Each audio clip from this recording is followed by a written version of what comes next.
जलनखोर पड़ोसन। कुछ समय पहले ही टीना की शादी विनय नाम के लड़के से हुई थी। टीना के सास और ससुर दोनों बहुत अच्छे थे और वो टीना का बहुत ख्याल भी रखते थे। दूसरी ओर टीना की ननंद श्रद्धा भी बहुत मिलनसार थी। एक दिन टीना अपने घर के बाहर झाड़ू लगा रही थी, तभी टीना के पड़ोस में रहने वाली कल्याणी जोर जोर से चिल्लाने लग जाती है।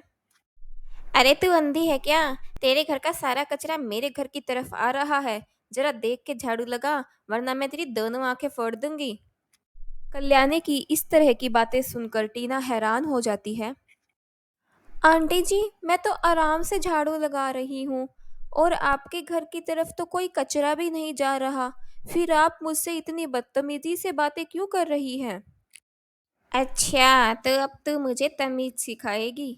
ओ कल की आई छोकरी, तू मेरे मुंह मत लग, वरना तू मुझे जानती नहीं है कि मैं कितनी खतरनाक हूँ।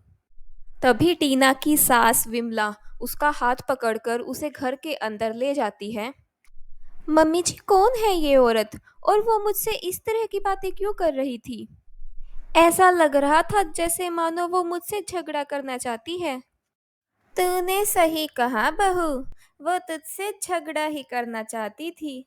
अरे उसका तो स्वभाव ही झगड़ालू है। हमारे घर से बहुत जलती है वो, इसलिए जब उसका दिल करता है बस झगड़ने का मौका ढूंढती रहती है वो। हाँ भाभी, क्योंकि तुम बहुत सुंदर हो और उस कल्याणी की बहू बहुत काली कलूटी सी है, बिल्कुल भी सुंदर नहीं है, इसलिए वो तुमसे जलती है। इसलिए वो आपसे झगड़ने के बहाने ढूंढ रही थी। जब भी आपको वो दिखे ना, सीधा घर के अंदर आ जाना। बहुत मुंहफट औरत है वो, कुछ भी बोल देती है। उस दिन से टीना उस कल्याणी से बचना शुरू कर देती है, क्योंकि टीना एक सीधे स्वभाव की लड़की थी। वो बेवजह किसी से लड़ाई झगड़ा नहीं करना चाहती थी। ऐसे ही कुछ दिन बीत जाते हैं और एक दिन श्रद्धा को देखने लड़के वाले आते हैं।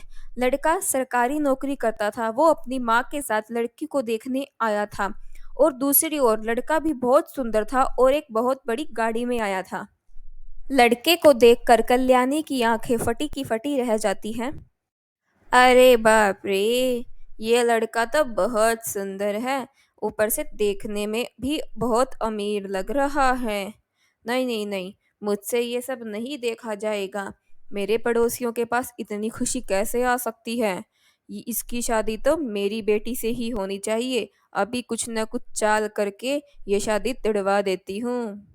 इसके बाद कल्याणी अपने घर से कुछ कूड़ा उठा के ले आती है और लड़के और उसके घर वालों पर फेंकने लग जाती है।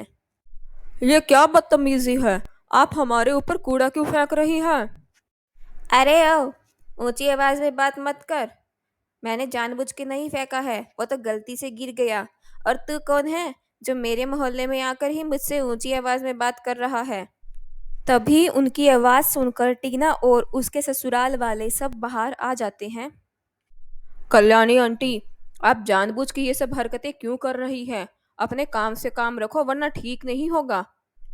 आंटी, ये सब श्रद्धा दीदी को देखने आए हैं और आपने इनके ऊपर कचरा फेंक के इनके सारे कपड़े खराब कर दिए हैं। आपको ऐसी हरकत करते हुए शर्म आनी चाहिए। आप क्यों जानबूझ के ये सब कर रही हैं? कल्याणी टीना की बातें सुनकर गुस्से से तिलमिला जाती है। मैं तो तुम सबसे तंग आ गई हूँ। रोज की मुझसे झगड़ा करने के लिए आ जाते हो, बस बहाना ढूंढते रहते हो। और ओए लड़के, तू यहाँ क्या करने आया है? ये श्रद्धा बिल्कुल अच्छी लड़की नहीं है। कॉलेज में न जाने इसके कितने ही लड़कों के साथ चक्कर चलते हैं। चुपचाप यहाँ से भाग जा, अगर इसे शादी करेगा तो बहुत पछताएगा। हे भगवान, ये तुम क्या कह रही हो? अरे सही कह रही हूँ बहन जी। सारा मोहल्ला इस लड़की की हरकतों के बारे में जानता है। ये आपकी तो क्या, किसी की बहू बनने के लायक नहीं है।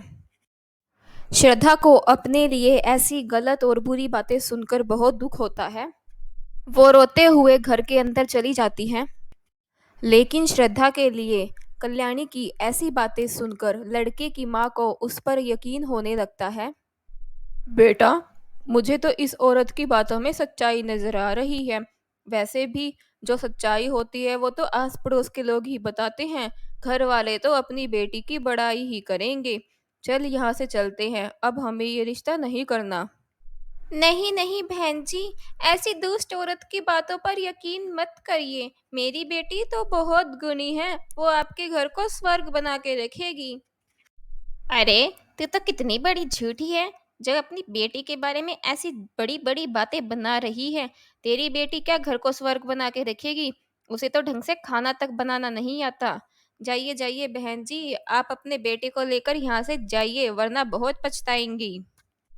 कल्याणी की बातें सुनकर लड़के वाले वहां से चले जाते हैं और अपनी चाल कामयाब होते देख कल्याणी वहां से बड़ी खुश होकर चली जाती है। मम्मी जी बस बहुत हुआ। हमें उस औरत को सबक सिखाना ही होगा, वरना वो हमेशा इसी तरह से हमारा जीना हराम करके रखेगी। पर हम करे भी तो क्या करे बहू, वो तो एक नंबर की झगड़ालू है और बेशर्म भी है।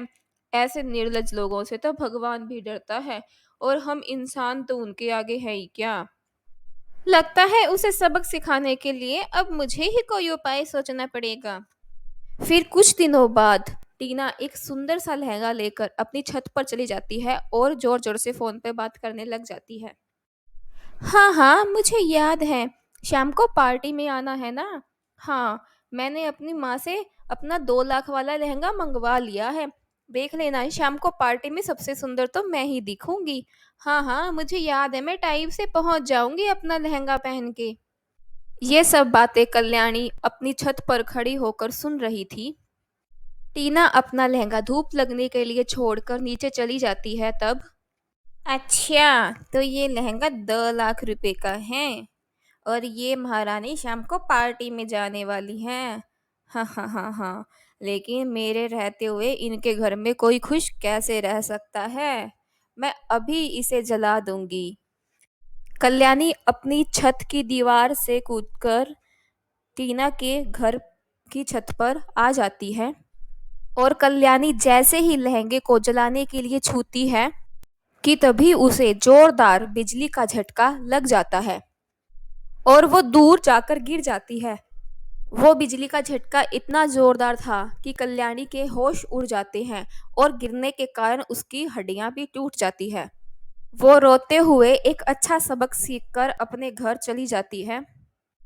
उस दिन के बाद कल्याणी टीना और उसके घर वालों को परेशान करने की हिम्मत भी नहीं करती।